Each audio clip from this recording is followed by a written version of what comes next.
Hey everybody, today I'm going to be showing you one of my favorite recipes, which are these Rolo stuffed Snickerdoodles.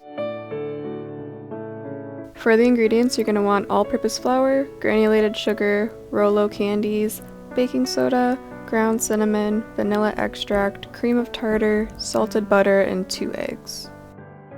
The first thing we're going to want to do is preheat the oven to 350 degrees Fahrenheit, and then I find it easiest to unwrap all the Rolos before we start making the dough, so I'm going to do that here and just place them into a bowl.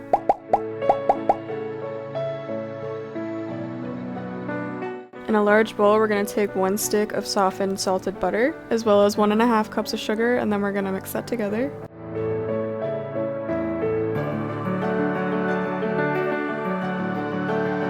And then we're going to add in 1 teaspoon of vanilla and 2 eggs, and then mix that together.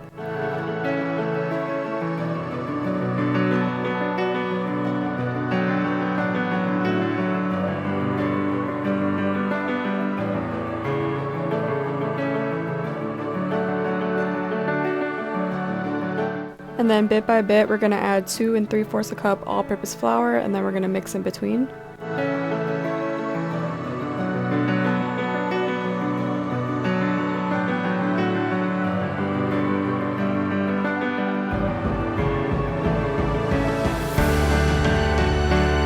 And here I'm just scraping down the sides and the bottom of the bowl just to make sure everything's mixed in thoroughly. And then we're going to fold in 2 teaspoons cream of tartar and 1 teaspoon of baking soda.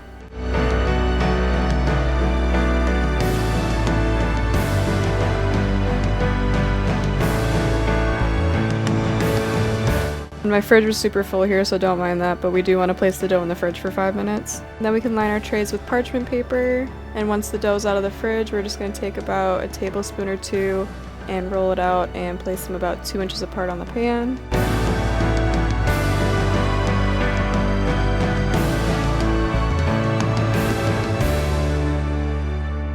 And then to save some time, I did pre-roll out the rest of the dough and put it onto a separate plate. And then in a small bowl, I mixed together some cinnamon and sugar and put it to the side. Here we're going to take a Rolo, put it into the cookie dough ball, and then we're going to re-roll it to make sure the candy ends up in the center of the ball. And then we're going to roll the cookie dough into the cinnamon and sugar. And then we can place it back on the tray and repeat the steps with the rest of the dough.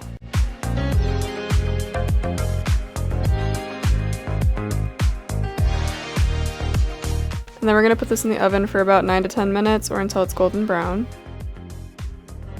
Once they come out of the oven, they should look something like this. They do have that cracked effect on the top from them expanding. I do recommend leaving these on a cooling rack for a few minutes just to let them set a little bit. This recipe does make about 2 dozen cookies. I actually ran out of Rolos before I was able to make all of these, so a few of these don't have them and they were still super good as regular Snickerdoodles. So if you wanted to use this recipe without the Rolos, you totally could. But these are just like your regular Snickerdoodle. They're the soft, chewy, cinnamon sugary cookie, but then it has that added surprise in the middle of the caramel and the chocolate, and the cinnamon and the chocolate together are just such a good combination somehow. If you like this video, don't forget to hit the thumbs up button, and if you want to see my upcoming videos, don't forget to hit the subscribe button as well as the bell button. That way you'll know when my videos come out. Let me know in the comments if you made this recipe and how you liked it, and I hope to see you in my next one. Bye!